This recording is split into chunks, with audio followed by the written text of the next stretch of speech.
নমস্কার বন্ধুরা, সবাইকে আমার চ্যানেলে স্বাগত। দ্বিতীয় দিন ডাক্তার দেখাতে গিয়ে ডাক্তারের কথা শুনে আমি তো মাথায় হাত, মানে এমনই একটা কথা বলেছে যে মাথায় অনেক চিন্তা চলে এসেছে। কী এমন বলেছে অবশ্যই ভিডিওতে পুরোটা বলবো, এবং আমার সাথে দ্বিতীয় দিন ডাক্তার কী কথা বলেছে এই ভিডিওতে পুরোটাই বলবো। আপনারা অবশ্যই ভিডিওটা প্রথম থেকে শেষ পর্যন্ত দেখবেন, অবশ্যই সবারই ভালো লাগবে। আর একটা কথা, ভিডিওটা না সবাই একটু হলেও সবার সাথে শেয়ার করে দেবেন, কারণ আমি আগেও বলেছি ভিডিওতে অনেকে আমাকে সাহায্য করেছে, তারা যাতে জানতে পারে যে ডাক্তারে কী বলছে। প্লিজ আপনাদের কাছে সবার কাছে রিকোয়েস্ট রইল। দ্বিতীয় দিন ঘুম থেকে উঠে ঈশা কাজবাজ ছেড়ে আমাকে রেডি করিয়ে দিচ্ছে। হ্যাঁ, পায়ে একটু তেল মাখিয়ে দিচ্ছিল, কারণ পাটা অনেকটা সাদা হয়ে যায় তেল না মাখালে। তারপরে আমরা যাব সিএমসি, এখান থেকে যে রানীপাত যে ক্যাম্পাসটা রয়েছে এখান থেকে 10 থেকে 12 কিলোমিটার দূরে, সেখানে যেতে হবে আজকে। ওখানে গিয়ে আগে ডাক্তার, মানে আমার বেডসুলের জন্য সেই ডাক্তার, আরেকটা ডাক্তার দেখবে, আমাকে ওখানে যেতে বলেছে। ওখানে গিয়ে আজকে দেখব যে ডাক্তার কি বলে।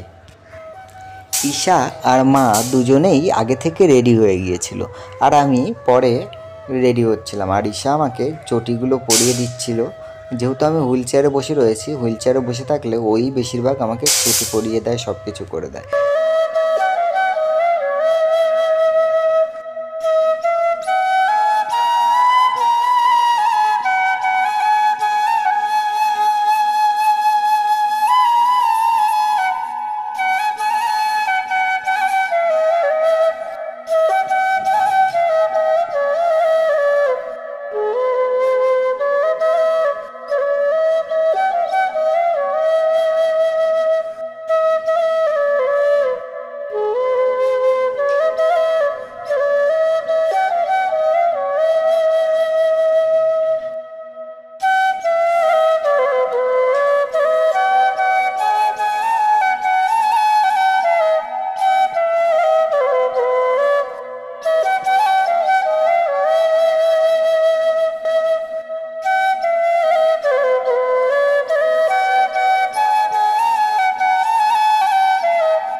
ফাইনালি আমাদের সব কিছু গুছানো হয়ে গেছে, আর আমি এই পাশ দিয়ে বাইরের দিকে আসছিলাম।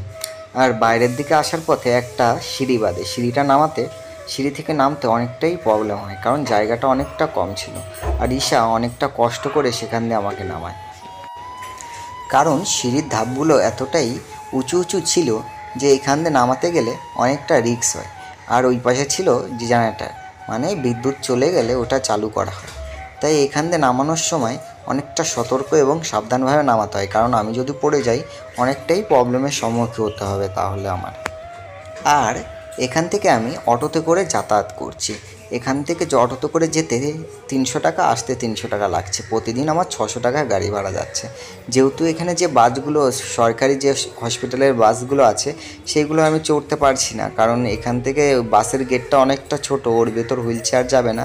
আর দ্বিতীয়ত উঠা নামাতে অনেকটা প্রবলেম হবে।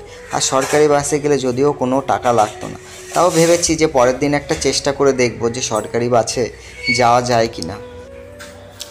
তারপর অটোর কাছে এসে মায়ের গায়ে ভর দিয়ে অটোতে উঠে গেলাম।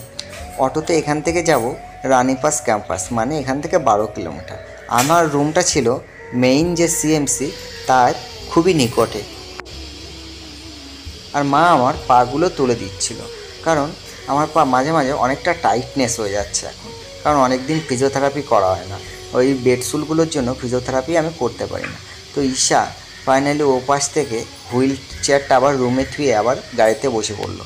আর আমরা এখন রওনা দিলাম রানীপাস ক্যাম্পাস, মানে ওই হসপিটালটার উদ্দেশ্যে। আর আমরা যেখানে রয়েছি সেই হসপিটালের সাইড দিয়ে, এবং 4 সাইডটা ছিল সুন্দর পাহাড়ে ঘেরা, আর দেখতে অসাধারণ ছিল।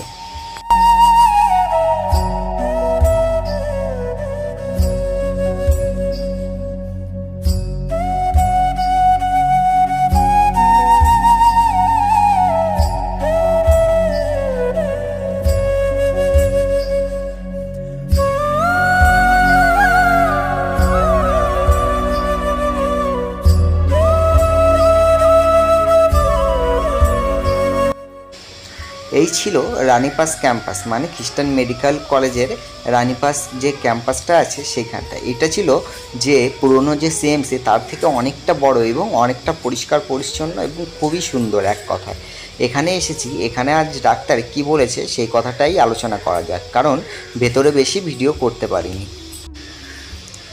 এখানে আমরা ভেতরে যাচ্ছিলাম, এখানে অনেক সিকিউরিটি, এখানে সিকিউরিটিরা যদি দেখে ভিডিও করেছি তাহলে হয়তো অনেক প্রবলেমের সম্মুখীন হতে হবে, কারণ এখানে ভিডিও করতে দেয় না। কারণ এখানে আমি অনেকের কাছে জিজ্ঞাসা করেছিলাম যে এখানে কি ভিডিও করতে দেয়, সিকিউরিটিগুলো বললো না না, এখানে কোনো ভিডিও করা হবে না। তাই জন্য এখানে লুকিয়ে লুকিয়ে যেটুকু ভিডিও করতে পারি এই আর কি। এই হসপিটালে কেউ যদি কখনো আসো পরবর্তীতে, তাহলে এখানে অনেক ব্লক সিস্টেম আছে, A block, B block, C block, D block, যে যার যেখানে যে ট্রিটমেন্ট আছে এক একটা ট্রিটমেন্ট এক একটা ব্লকে। তো ওখানে সব কিছু লেখা থাকে, সেই লেখাও যদি প্রবলেম হয় তাহলে এখানে যে সিকিউরিটিরা আছে তাদের কাছে বললেই তারা দেখিয়ে দেয়। ফাইনালি আমরা হসপিটালের মধ্যে চলে এসেছি। হসপিটালের ভেতরে গিয়ে আমরা লিফট ধরে যাব 4 তলায়, কারণ আমাদের 4 ফ্লোরে আমাদের যে ডাক্তারের সাথে কথা বলতে হবে, যেখানে আমাদের ডাক্তারের বুকিং করতে হবে সেটা 4 ফ্লোরে। আর এখানে এক একটা লিফট এক একটা ফ্লোরে যায়, সব লিফট এক ফ্লোরে যায় না, কোনো লিফট 4 ফ্লোর 5 ফ্লোর যায়, কোনো lift first floor second floor. তো ফাইনালি আমরা এখানে চলে এসেছি।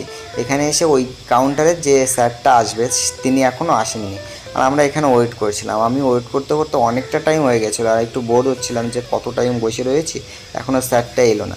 আর এদিকে আরেকটা প্রবলেম হয়ে গেছিলো, প্রবলেমটা যদি বলো কি, ঈশার চটিটা ছিঁড়ে গিয়েছিলো, আর ঈশা খোঁড়ার মতো হাঁটা চলা করছিলো। ঈশার চটিটা ছিঁড়ে যাওয়াতে ঈশার অনেকটা প্রবলেমেরও সম্মুখীন হতে হয়েছিল। নতুন যে সিএমসি সেখানে এসে আমরা ডাক্তার বুকিং করলাম, কিন্তু ডাক্তার যে ডাক্তারটা আমরা দেখেছি সেই ডাক্তারটা বসবে হলো পুরনো, মানে মেইন যে সিএমসি টাউন সিএমসি সেখানে যেতে হবে। এখান থেকে আমরা কিছু টাকা তুলে নিলাম, কারণ আমাদের কাছে অতটা মানি ছিল না। তাই জন্য আমরা কিছু টাকা তুলে আবার পুরনো সিএমসি, মানে যেটা আমাদের আগের সিএমসি, সেখানে আমরা যাওয়ার উদ্দেশ্যে বেরিয়ে গেলাম। আর এখানে ভেতরে অনেক ছোট ছোট এরকম গাড়িতে খাবার বিক্রি হয় হসপিটালের ভেতরে, এগুলো সব সরকারি, কিন্তু এখানে স্বল্প মূল্যে, মানে খুব কম টাকার মধ্যেই খাবার পাওয়া যায়, যে যেমন খাবার খাবে। আমি যে বাসগুলোর কথা বলছিলাম যে ফ্রিতে যাতায়াত করা যায়, এই হলো সেই বাসগুলো। ওই হসপিটাল থেকে এই হসপিটাল, সবগুলো বাসগুলোর কালার সাদা।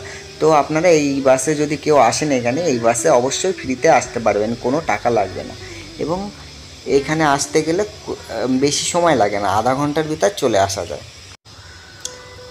এই হলো পুরনো সিএমসি, মানে খ্রিস্টান মেডিকেল কলেজের, এটা হলো পুরনো। আর ওটা যেটাই গিয়েছিলাম আগে সেটা হলো নতুন। এটাও অনেক বড় এরিয়া নিয়ে। তো আমি ভেতরে গিয়ে এই হসপিটালটায়, আমরা ওই হসপিটালটায় 2 দিন গিয়েছি, এই হসপিটালটা প্রথমবার এলাম। তো এখানে কোথায় কি আমরা জানি না, কিন্তু হুইল চেয়ার কোথায় দেয় অটোওয়ালাকে জিজ্ঞেস করলাম, তিনি বললো যে হুইল চেয়ারের কাছে নিয়ে আমাদের নামিয়ে দেবে। তো ফাইনালি হুইল চেয়ারের ওখানেই আমরা যাচ্ছি। এখানে গিয়ে একটা নতুন জিনিস দেখলাম, যদি বলো কি, এখানে ভেতরে ঢুকতে হলে হাতে এরকম গোল স্টিকার লাগিয়ে ভেতরে ঢুকতে হবে। আমি এই পর্যন্ত কোনো দিন দেখিনি কোনো হসপিটালে এরকম স্টিকার লাগিয়ে ঢোকার জিনিসটা।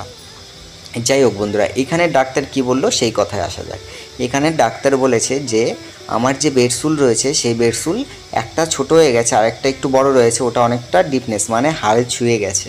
তারা ভিতরে গ্লাভস পরে আঙুল ঢুকিয়ে ঘুরিয়ে ঘুরিয়ে দেখলো যে ভিতরে হয়ে গেছে, ডিপনেস অনেক হাড়ে ঠেকে গেছে। তো ওটা প্লাস্টার সার্জারি এখানে করতে হবে। কিন্তু এখানে যে প্লাস্টার সার্জারি যে বেড ভাড়া চাইলো, এক এক দিনে 3000 টাকা করে বেড ভাড়া। তো সেই কথা শুনে তো আমার মাথায় আর যে জেনারেলিভাবেই এক এক দিনে 3000, মানে আরও তো মানে এসি এসসি মানে এক একটা এক এক রকম। তো আমি যেটা সব থেকে কম সেটা 3000 টাকা, এবং রিপোর্ট করতে দিল অনেক। আগের দিন আমার 20,000 টাকা খরচা হয়েছে একদিনে, এখানে এসে আজকে 7000 টাকার রিপোর্ট করতে দিল। সত্যি কথা বলতে এই টাকার অঙ্কটা দেখে অনেকটা মাথাটা খারাপ হয়ে যাচ্ছিল, কারণ আচ্ছা, আমি জানতাম যে এখানে অতটা টাকা লাগবে না, কিন্তু রিপোর্ট করতে সত্যিই অনেক টাকা দরকার পড়ছে এখন। যাই হয়ে যাক, ট্রিটমেন্ট তো করতে এসেছি, করতে তো হবেই। আর এখানে দিয়েছিল আজকে আবার একটা ছবি করতে, আজকে এই ড্রেসটা পরতে। আগের দিনও এরকম একটা ড্রেস পরেছিলাম, আজকেও পরেছি। তা পেটের একটা ছবি করে চলে এলাম বাড়ি, কারণ তারপর আর ডাক্তার দেখানো ছিল না। বাড়ি এসে খুব খিদে লেগেছিলো, আর এই সাহেব পাশে বাড়ি এসে ঘরটার পরিষ্কার করতে শুরু করে দিয়েছিল। আর খিদে লেগেছিলো এতটাই, তো মাকে বললাম তাড়াতাড়ি করে রান্না করো। দুপুরবেলা ফেনা ভাত আর আলু মাখা দিয়েই কাটিয়ে দিলাম। যাই হোক বন্ধুরা, ভিডিওটা যদি ভালো লেগে থাকে অবশ্যই একটা লাইক শেয়ার সাবস্ক্রাইব করে দিও, আর ভাইকে অবশ্যই সাপোর্ট করো তোমরা।